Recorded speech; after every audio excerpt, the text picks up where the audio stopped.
Oggi parliamo di orate. Siamo con Fabrizio Schirru e affrontiamo per la prima volta questo argomento. Il periodo è quello giusto, siamo a ottobre, ci stiamo avvicinando a novembre, periodo dei montoni, ma questo video sarà adatto anche a tutti quelli che vanno a pescare le orate tutto l'anno, perché vedremo nel dettaglio le tecniche principali, che sono più di una, i sistemi sia di pasturazione che di, diciamo, armamento, come dobbiamo prepararci per affrontare al meglio questa tecnica di pesca. Facciamo entrare subito il mio amico Fabrizio. Ciao Fabrizio. Buongiorno a tutti. Ciao Davide. Oggi si parla di orate. Sei preparato? Finalmente. Sei preparato? Sì, finalmente. Basta calamari. Calamari abbiamo dato, adesso andiamo sulla regina del mare. Abbiamo preparato delle schede e vediamo insieme adesso come fare per iniziare al meglio questa tecnica di pesca che è veramente la regina del mare a tutti i sensi. È una soddisfazione enorme riuscire a pescare le orate, soprattutto quando sono di una dimensione ragguardevole. Allora, iniziamo dalla pastura. Come vedete abbiamo la prima immagine. La prima cosa che notiamo è che siamo rigorosamente ancorati. In questo caso siamo ancorati con una classica ancora. Il consiglio che vi do è, se vi ancorate così, mettere sia un'ancora a prua che un'ancora a poppa, anche perché spesso e volentieri la direzione della corrente del mare cambia e quindi noi ci troveremo a dover iniziare una pasturazione completa, e quindi è una cosa abbastanza faticosa, stancante e soprattutto anche una perdita di soldi. Quindi mettere un'ancora a prua e un'ancora a poppa sarebbe la cosa più giusta.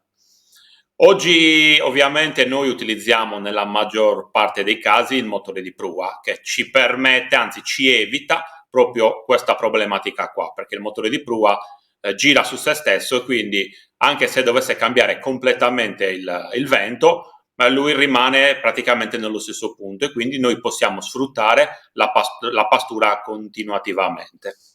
Questo è sicuramente un grande vantaggio. E poi abbiamo il vantaggio che ci possiamo anche spostare, perché se la corrente cambia, diventa forte, i pesci magari si allontanano rispetto a noi, noi con dei piccoli movimenti del motore possiamo spostarci avanti, indietro, di fianco. Con l'ancora questo diventa un po' più difficile, però non tutti hanno il motore elettrico. Vediamo qui due tipi di pasturazione, che sono i tipi di pasturazione che si fanno da ancorati per pescare a fondo, quindi utilizzando il classico pasturatore della Stonfo, oppure utilizziamo le pallette che possiamo andare a buttare, le prepariamo e poi Davide ci farà vedere un nuovo prodotto che sta veramente funzionando perfettamente per fare le nostre palle di pastura. In questo caso noi abbiamo un gran vantaggio utilizzando queste pasture, è che mettiamo la nostra pastura esattamente sotto la barca e quindi abbiamo un grande riferimento, perché fondamentalmente i pesci devono arrivare loro a mangiare sotto la nostra barca. Secondo te, Fabrizio, cambia il tipo di pastura a seconda degli inneschi? Gli inneschi, lo so, li vedremo dopo, abbiamo anche delle schede già preparate, però è bene far capire alle persone l'importanza della pasturazione e come può anche variare in funzione degli inneschi. Tu di solito come affronti la battuta di pesca? Allora, la cosa più semplice è affrontarla con una base sarda. La sarda è comunque un prodotto che noi troviamo facilmente, sia fresca ma soprattutto congelata, ed è sicuramente ha una forza attrattiva molto importante. Però ogni tanto noi la mixiamo con altri prodotti. Quindi noi possiamo fare una bella base sarda e poi possiamo, se peschiamo con la sarda, lasciare quella. Oppure se noi stiamo pescando magari con delle cozze intere o sgusciate o in mille modi, ogni tanto è intelligente schiacciare qualche cozza e buttarla in modo tale che il pesce si abitui a vedere il fondo di sarda e ogni tanto qualche cozza schiacciata, e quindi gli verrà molto più naturale andare a mangiare la nostra esca. Questo è un trucchetto che utilizziamo per rendere meno diffidente l'orata, ovviamente in un periodo dove le orate sono poche, perché se parliamo del periodo tra ottobre e novembre, dove si trovano i montoni, lì parliamo tutto di un'altra questione, perché i pesci entrano in frenesia alimentare e a quel punto è poco importante cosa tu vai a fare. Però il montone dura 2 settimane, 3 settimane all'anno. Tutto il resto dell'anno l'orata è un pesce molto sospettoso e molto schivo, quindi tutti questi trucchetti potrebbero servire per prendere qualche pesce in più.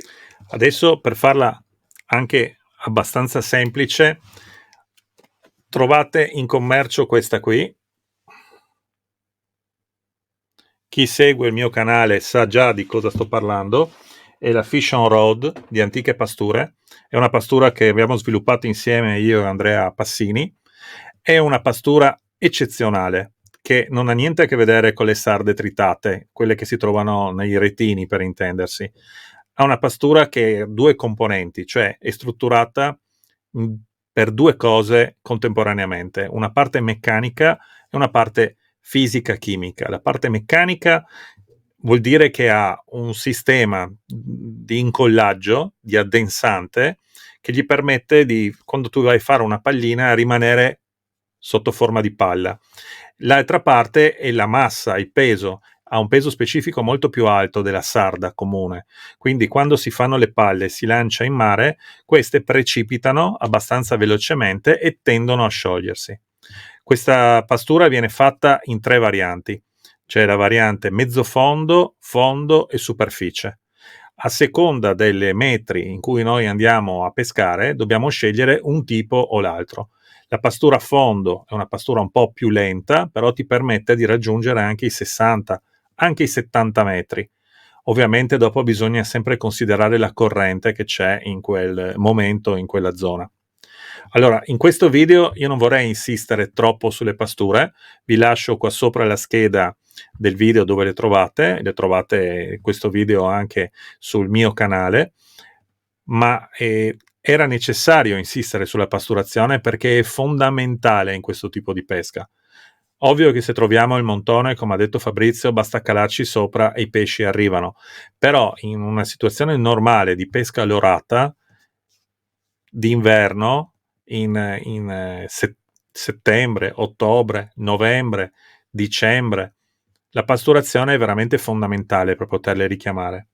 Oltre che la fondo e la mezzo fondo, che sono sicuramente le più adatte per questo tipo di pesca, abbiamo anche i booster, che sono questi. Allora, i booster non sono altro che cozze sgusciate, quindi già preparate, umide, non è un prodotto secco, 100% cozza, con additivate anche di feromoni, che trovate già dentro nella busta. Questi booster vanno mescolati in quel secchio che vi ho mostrato. Il secchio è base sarda pura, quindi se voi pasturate con quello avete già tutto per riuscire a fare un'ottima pasturazione. Se però state pescando per esempio con la cozza e volete dare qualcosa di più, cioè fare in modo che i pesci si abituino anche al profumo e all'odore della cozza, magari che vadano anche a cercare quel tipo di mollusco, allora sicuramente può essere intelligente metterci un booster come questo. Troverete questi articoli anche sul sito di Matti per la Pesca, vi lascio dopo in descrizione giù il link per arrivarci. Un piccolo appunto, questa pastura ti evita di dover poi andare magari a comprare, come facevamo prima, la base sardina, il collante che è diventato introvabile e la parte pesante che solitamente è la quarzite.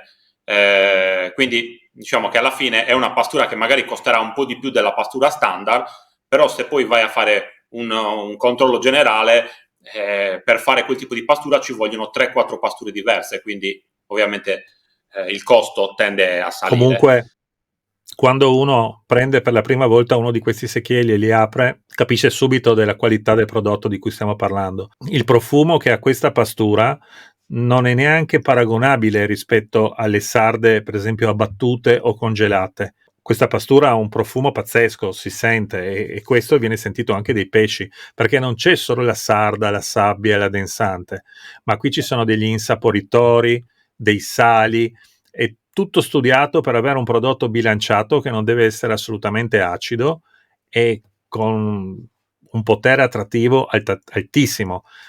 Andrea Passini di Antiche Pasture ha ormai un'esperienza trentennale in questo campo ed è riuscito veramente a fare i miracoli.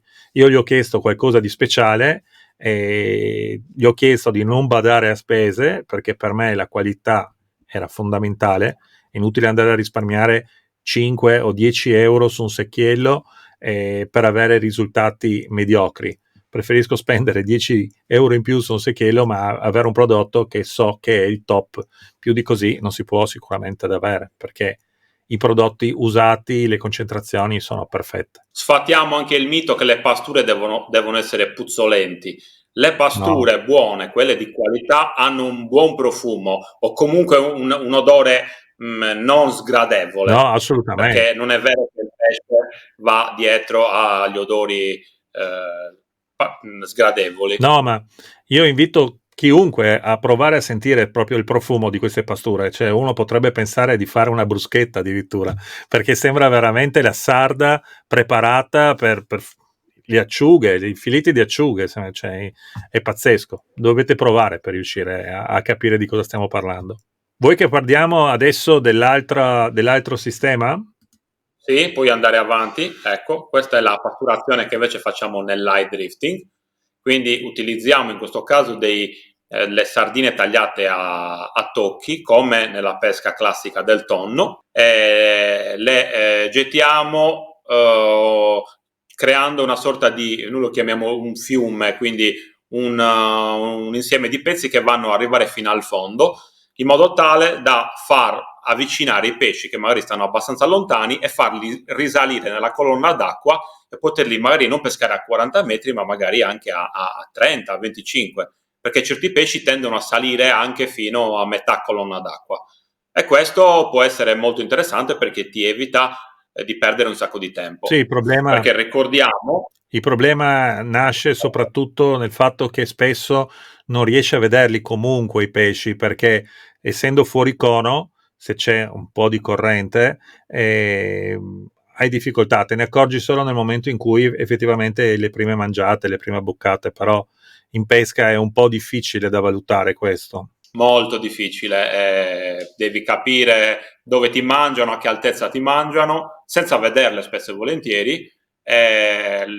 Diciamo, l'unico freno di questo tipo di pesca sono le condizioni meteo, perché il light tu lo puoi fare solo con una corrente media, perché se la corrente è troppo forte la pastura vola via ed è praticamente inutile. Se invece c'è zero corrente, anche lì la nostra pastura non riuscirà mai a prendere piede e i pesci non si avvicineranno mai, perché noi l'avremo dritta sotto la barca e difficilmente loro si avvicineranno. Quindi il light è una pesca fantastica, super divertente e ti permette di catture di pesci molto grandi e sospettosi, però è legata molto al tipo di corrente che noi abbiamo il giorno.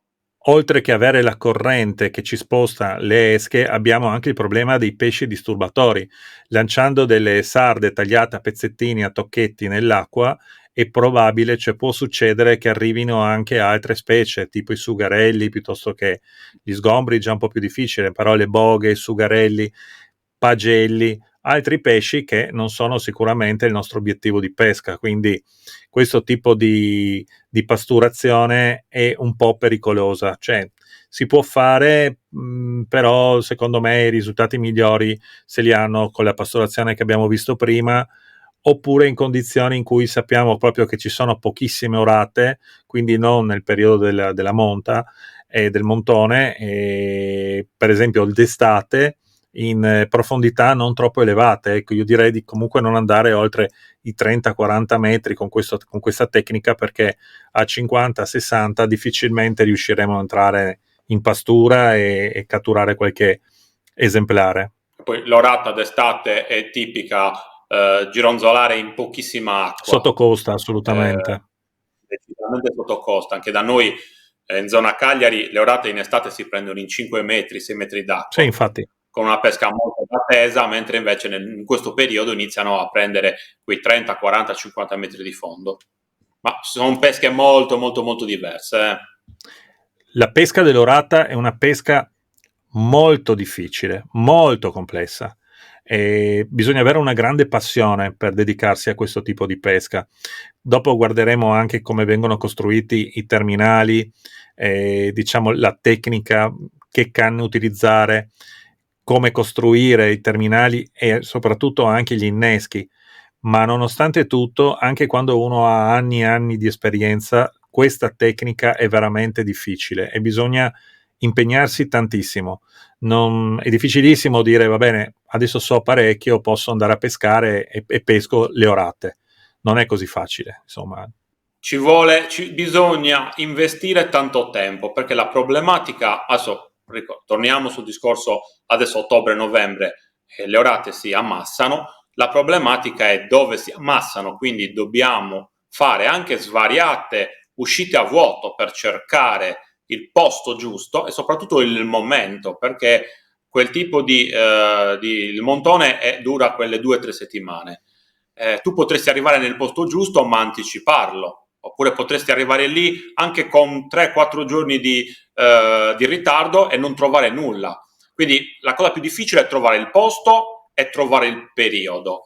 E per fare questo uno deve stare in mare, magari rinunciando anche a altri tipi di pesca, perché adesso ci sono i calamari, c'è la traina, ci sono tanti tipi di pesca in questo periodo. Quindi anche quando noi ci dedichiamo alle orate, spesso e volentieri lasciamo tutto il resto perché l'orata va cercata. Poi una volta che l'hai trovata diventa tutto semplice, però la cosa proprio difficile è trovare gli spot giusti e il periodo giusto. Questo è molto importante da capire. da specificare. Sì. Iniziamo a vedere adesso le montature. Questa è una classica montatura a 2 ami.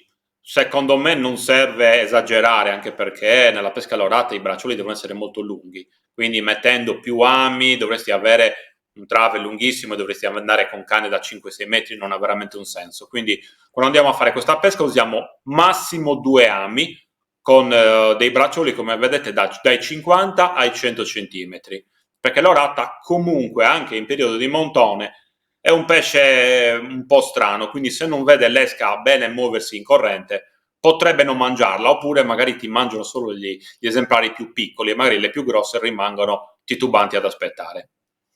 Questa è un trave abbastanza semplice. Adesso noi nel nostro disegno l'abbiamo messa con degli sganci rapidi che possono essere, adesso ve li faccio vedere, vediamo se si vedono bene. Questo è un classico sgancetto rapido di Bad Bass, ma ci sono di Tubertini, ci sono di altre 10.000 aziende. Possiamo usare tranquillamente la 4 fuori interseccante di Stonfo, oppure possiamo usare anche, in questo caso, il TB6001 di Tubertini, che è la girella AT. Ok? Diciamo che ognuno può utilizzare quello che preferisce. Se qua si vede, ho proprio un trave che ho preparato qualche giorno fa, in questo caso, e vedete qua c'è proprio, Davide, dimmi se si vede bene. Si vede perfettamente. Perfetto, il classico T. Però non uso sempre questo, spesso e volentieri utilizzo anche gli sganci rapidi o le 4 fuori. Diciamo che sono tutti quanti dei metodi molto utili. Ok? Io come sempre utilizzo fluorocarbon, è rarissimo che io non utilizzi il fluorocarbon, soprattutto quando vai a pescare le orate, perché purtroppo l'orata ha un grosso problema, ha i denti che rompono qualsiasi cosa, quindi se il fluorocarbon finisce in bocca dell'orata, diciamo che abbiamo qualche possibilità in più rispetto a un nylon che si romperebbe un po' più facilmente con l'abrasione. I braccioli tendono a essere abbastanza lunghi, in questo caso ho un bracciolo di almeno 60 cm, ma come avete visto nel disegno possiamo arrivare tranquillamente anche a 100. 2 braccioli, un trave abbastanza semplice. Facciamo una grossa distinzione. Allora, noi qua abbiamo messo anche un range di fluorocarbon. Vedete, nel bracciolo abbiamo messo dallo 0,30 allo 0,40. Ovviamente, se noi troviamo il montone, è una pesca più veloce, dove il pesce tendenzialmente è più disturbato, quindi si crea una sorta di frenesi alimentare, quindi si può arrivare anche al 40. Mentre invece in una situazione di pesca normale, dove le orate sono molto poche, quindi sono molto più titubanti, molte volte siamo scesi anche al 25, 28, 30. Ovviamente questo spetta a voi. Cercate sempre di stare in mare col filo più grosso che il pesce mangia, cioè se sta mangiando su un 30 è assurdo andare su un 25 perché avremo sicuramente tante rotture. Se ci sono quei pochi giorni dove mangia col 40 o col 38, col 37, che normalmente è il limite, non ha senso andare con un 30 perché avremo decisamente molte più rotture. Quello però dovete un po' capirlo voi in base alla situazione. Vogliamo fare anche due parole sugli ami, già che siamo qui? Allora, io in questo caso, ve lo faccio rivedere, sono fedele al 5180 della Owner. 5180 della Owner è un amo che esiste da una vita, io lo uso per tutti i tipi di pesca. Nell'orata è micidiale perché ha una punta super tagliente e quindi l'amo riesce a entrare perfettamente in mezzo ai denti dell'orata, ma allo stesso tempo riesce a bucare perfettamente il labbro perché spesso e volentieri l'orata mangia male, tende a tenere le esche in mezzo ai denti e quindi la muove con le labbra. Quando noi andiamo a dare la ferrata, spesso e volentieri prendiamo l'orata per il labbro. Se abbiamo un amo molto tagliente, fa un buco netto e l'orata rimane agganciata. Se invece non abbiamo un amo del genere, spesso e volentieri il labbro dell'orata viene reciso e quindi noi andiamo a perdere il pesce, soprattutto se sono pesci molto importanti. Sì, che poi... Quindi 51-80 tutta la vita, però ci sono altri 1000 ami che si possono usare. Sì, per dire due cose ancora, giusto, non si usano ami a paletta, proprio per il problema della masticazione dell'orata, che se riesce a mettere l'amo in bocca e va a masticare dove abbiamo fatto il nodo, chiaramente andrà a rovinare il fluorocarbone in quel punto e si spezzerà il nodo. Quindi bisogna sempre usare ami Con con l'occhiello e in modo da salvaguardare almeno il nodo, cioè sperando che non riesca a mangiare proprio in quel punto. Allora, ci sono tanti che pescano anche con le ancorette, le orate, cosa che io, secondo me, cioè, no, io non l'ho mai fatto, anche non lo farò mai. Mi rattrista, è una cosa che mi rattrista pescare con le No, ancorette pescare con le in ancorette generale. è veramente antisportivo perché non ha nessun senso, insomma, cioè, secondo me noi non dobbiamo andare a pescare per cercare di togliere tutti i pesci del mare, ma pescare bene, nel modo corretto, dare una chance anche al pesce e soprattutto essere noi bravi e riuscire a ferrarlo.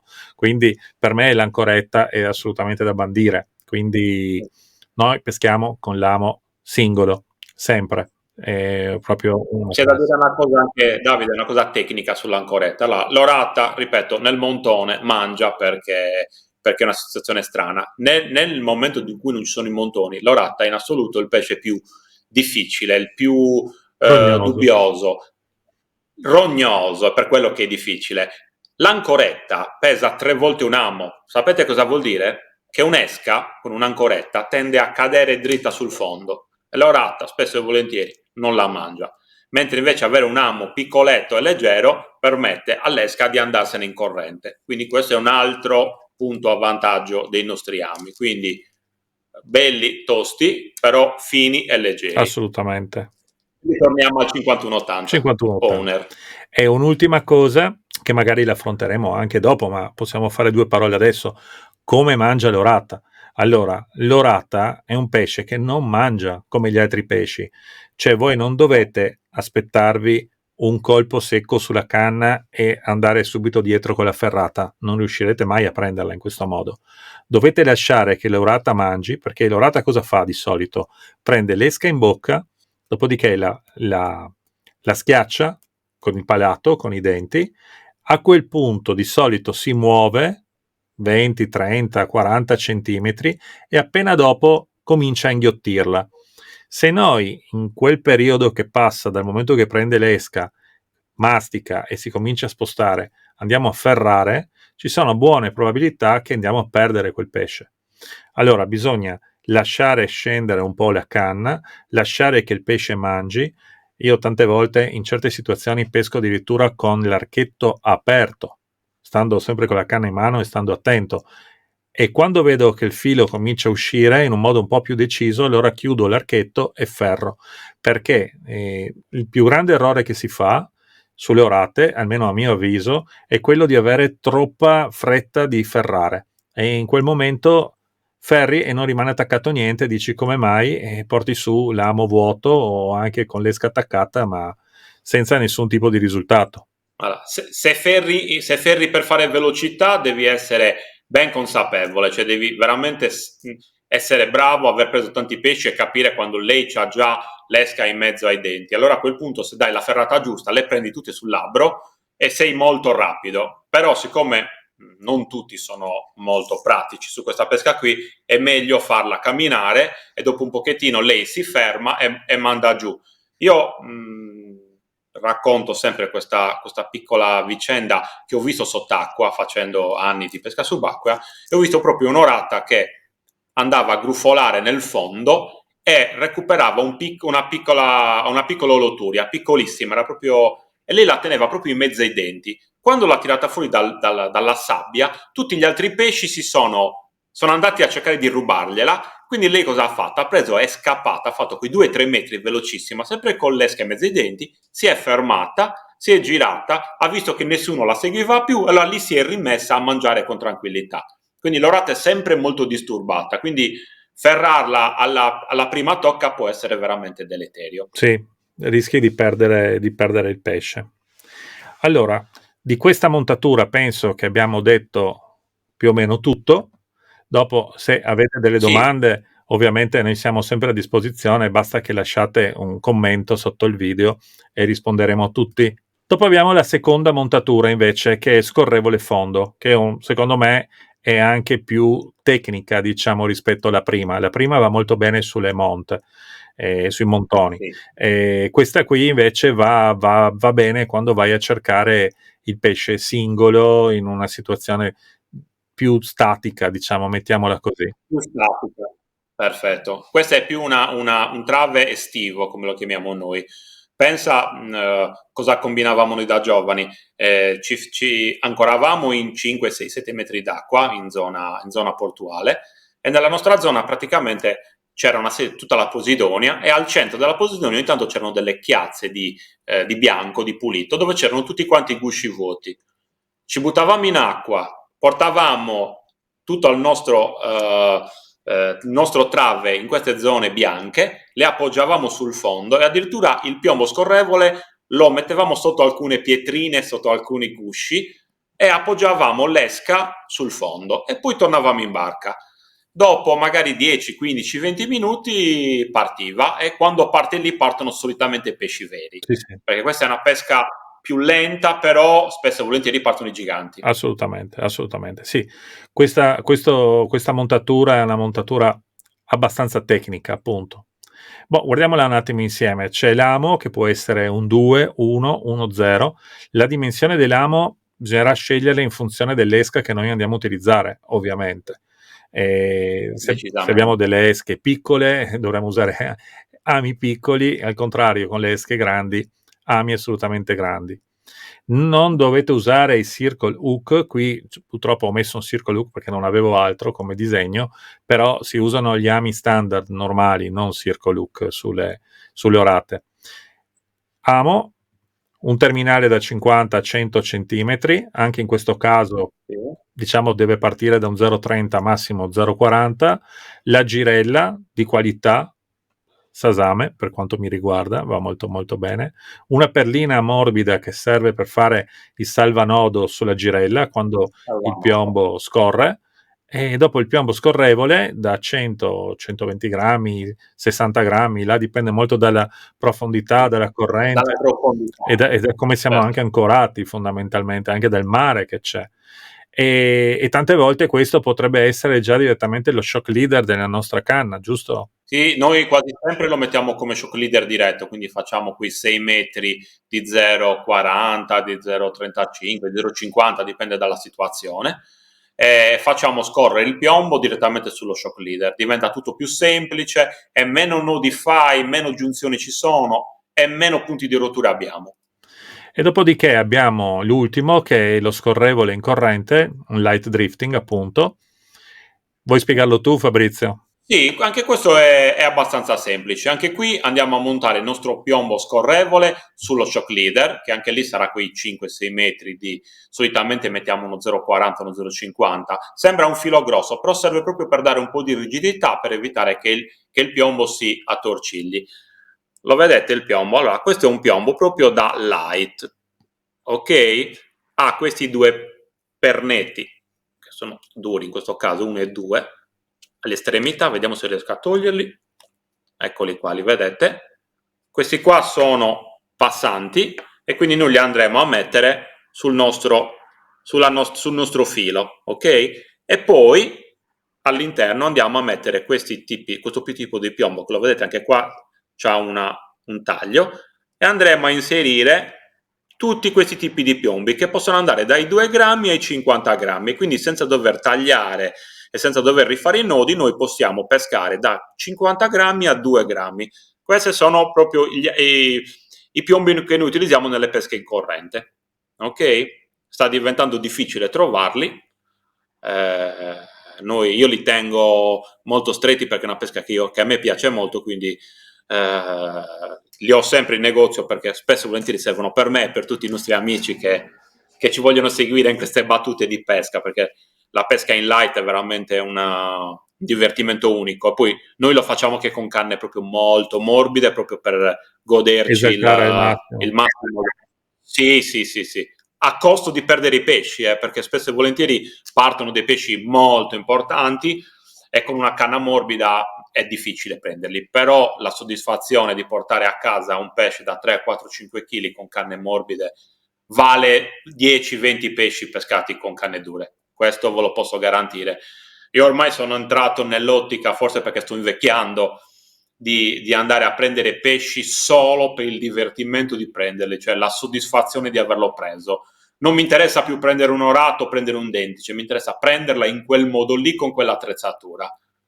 Vi posso garantire che è un'evoluzione che è molto più sana di dover per forza andare a prendere dei pesci, perché magari ne prendi uno e quel pesce ti dà una grandissima soddisfazione. Assolutamente, sono Però assolutamente è d'accordo con arrivata con te. l'età.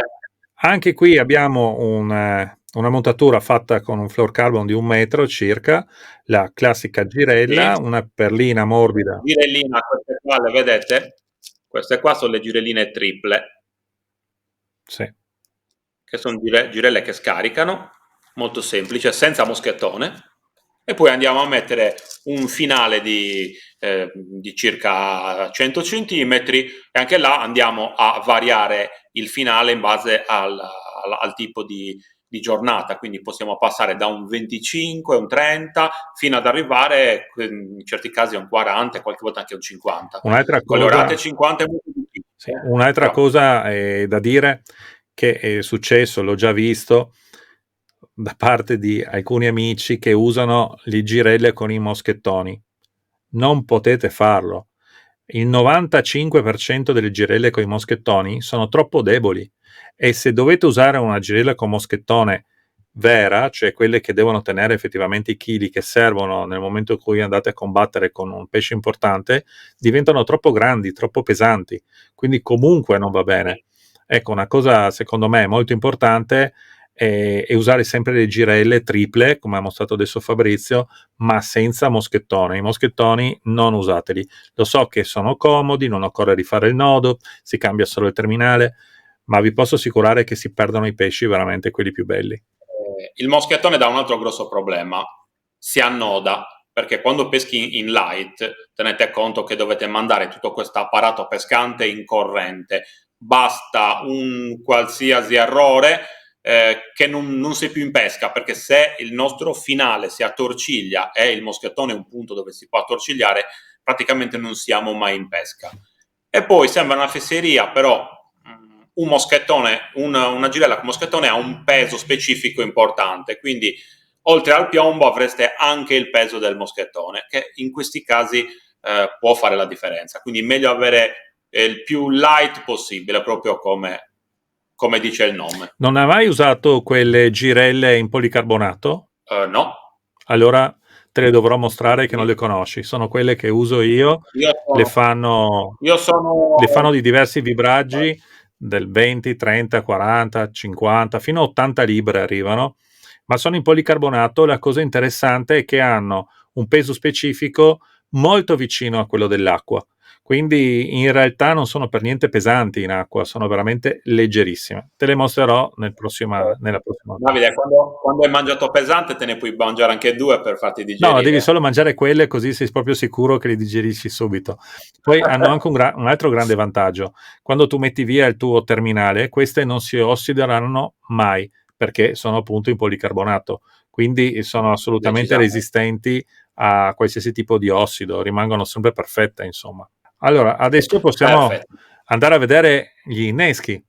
Qui vedete già 3 esche che secondo me sono le esche fondamentali. Partiamo da un presupposto, che l'orata è un pesce che mangia tutto, è onnivoro totalmente.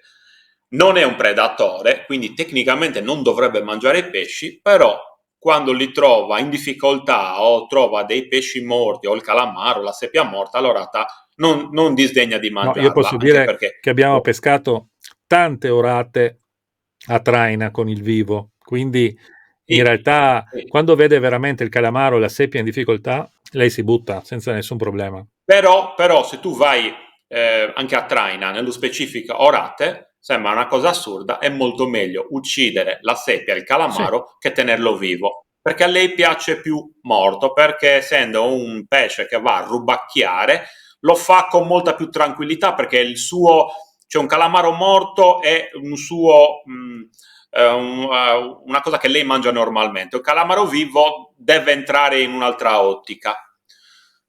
Anche se poi da poco sono andato con un amico a pesca a spinning, mi ha dichiarato con un artificiale l'orata e dopo 4 lanci me l'ha presa in faccia, e quindi anche lì vacillano un po' poi le mie teorie. Quindi l'orata solitamente è un pesce gruffolatore, ogni tanto in determinate situazioni entra qualcosa forse di territorialità e attacca anche qualcosa di vivo. Io stesso ho preso orate grosse in pesche verticali, quindi con gli artificiali. Sì, ma infatti quindi l'orata è strana, è un pesce che è particolare. È molto particolare. Però togliamo questi estremi e andiamo a vedere la prima cosa. Allora, stiamo pasturando con la sardina, quindi è normale andare a innescare sardina. La sardina lei la mangia senza problemi, gli piace, ci sono tanti modi per farla. Ovviamente solitamente si fa a tocchetti, si taglia la testa e si possono fare determinati inneschi, cucendola, facendogli dei nodi, oppure semplicemente con un ago, gli si mette il filo dritto, si passa l'ago intorno e la leghi, quindi diventa un classico salsicciotto. Ok, questa è proprio la basica. Però c'è un però. Quando abbiamo pesci piccoli oppure abbiamo pesci di galla, purtroppo la sardina viene aggredita da tutti e spesso e volentieri non dà il tempo all'orata di mangiare. Quindi se non ci sono pesci piccoli, la sardina è micidiale. Se ci sono pesci che non ci interessano, allora a quel punto dobbiamo passare al granchio, perché il granchio è un'esca mirata solo esclusivamente all'orata o al massimo ai grossi saraghi, che fanno piacere comunque quando stai pescando orate. Se ti arriva un sarago maggiore di 1 chilo, noi non lo disegniamo. Come vedete, il granchio non va legato, non c'è bisogno, il granchio è duro.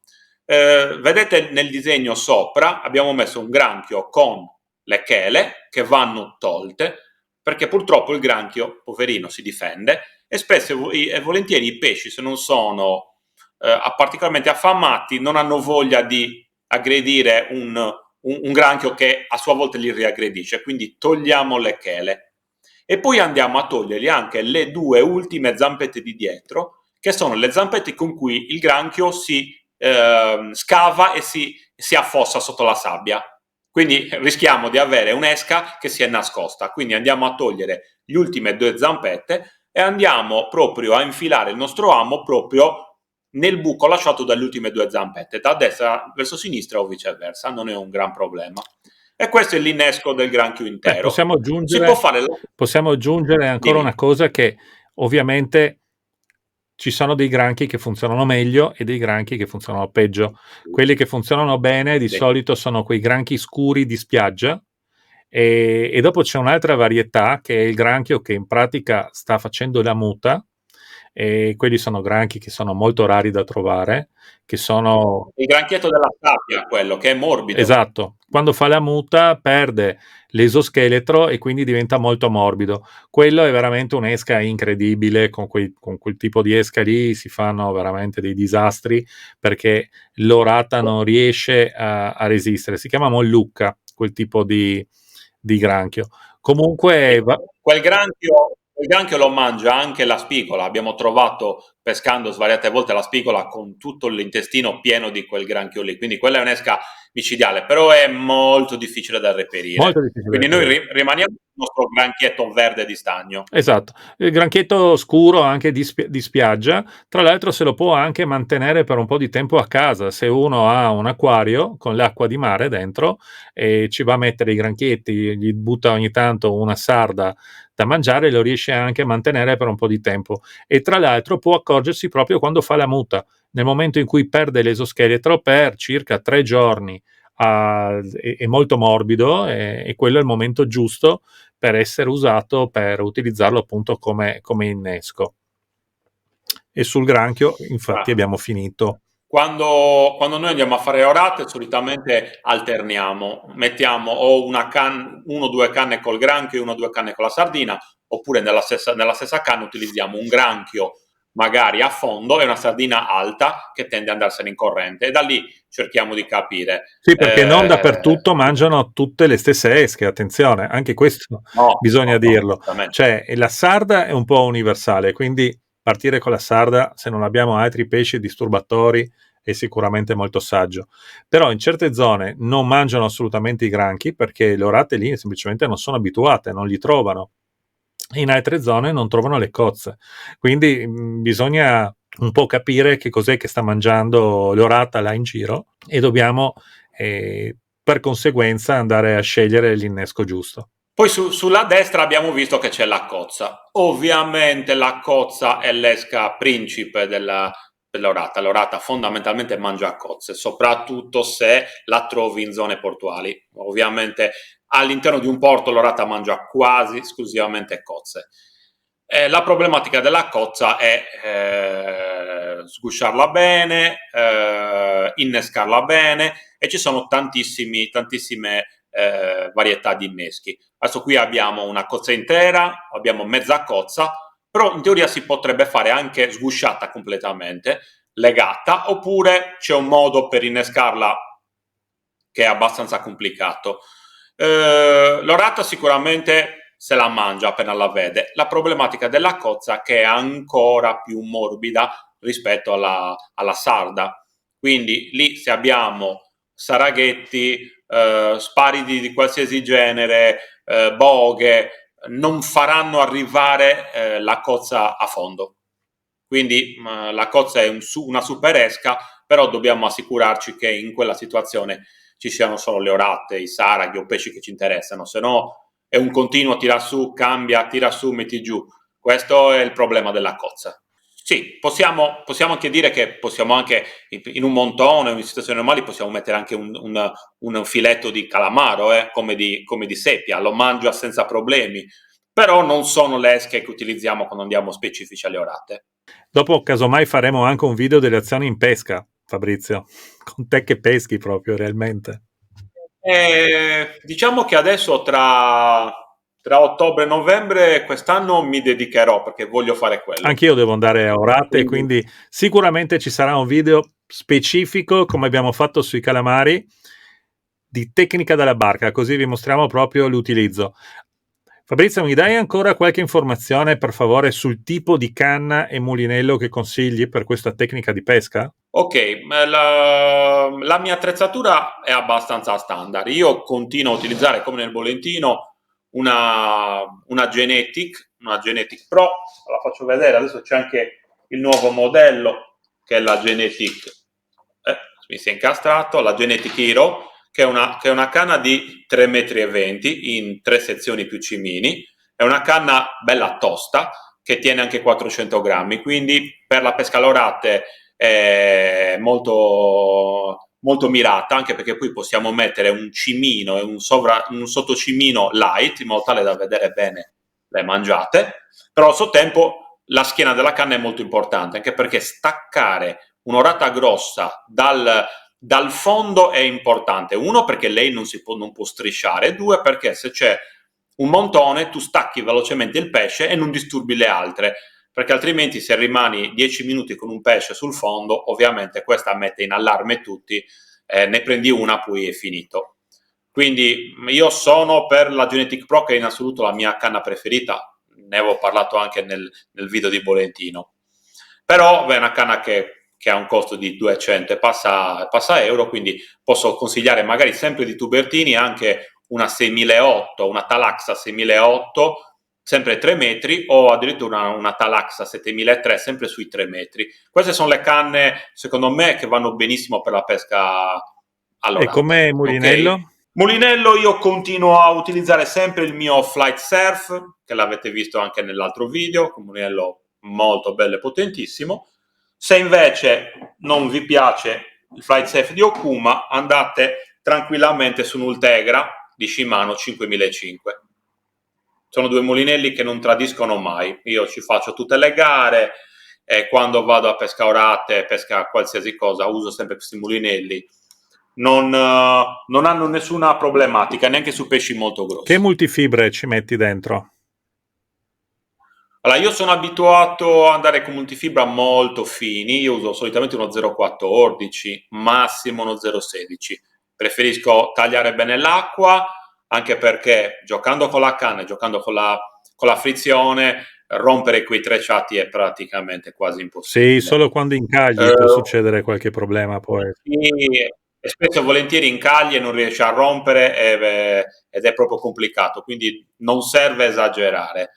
Metto sempre uno shock leader di circa 6 metri quando vado alle orate dello 0,40 o uno 0,47, più o meno questa è il nostro apparato pescante. Poi usi un trave dello 0,40 e i braccioli vanno intorno al 37, quindi sempre l'apparato va a diminuire in modo tale che se dovessi arroccare tendi a rompere più giù possibile e non disintegrare tutto il tuo apparato di pesca, che dovresti poi rimetterti in barca a nodare, diventa un po' complicato. Una domanda, ma il granchio lo puoi utilizzare anche morto? Sì, decisamente, non è un gran problema. Morto e vivo, secondo me l'orata non è un pesce schizzinoso in questi casi. Spesso e volentieri lo tagliamo anche a metà, quindi in modo tale che l'orata senta ancora di più l'odore, proprio l'interno del granchietto, soprattutto quando ha le uova, e a quel punto non sanno dire di no. Quindi non è un problema se averlo vivo o morto, non ci ho mai trovato grande differenza. Questa volta è veramente tutto. Ci vediamo al prossimo video, che andremo a approfondire qualcosa di più specifico ancora proprio sulle orate. Ciao ragazzi! Ciao, alla prossima!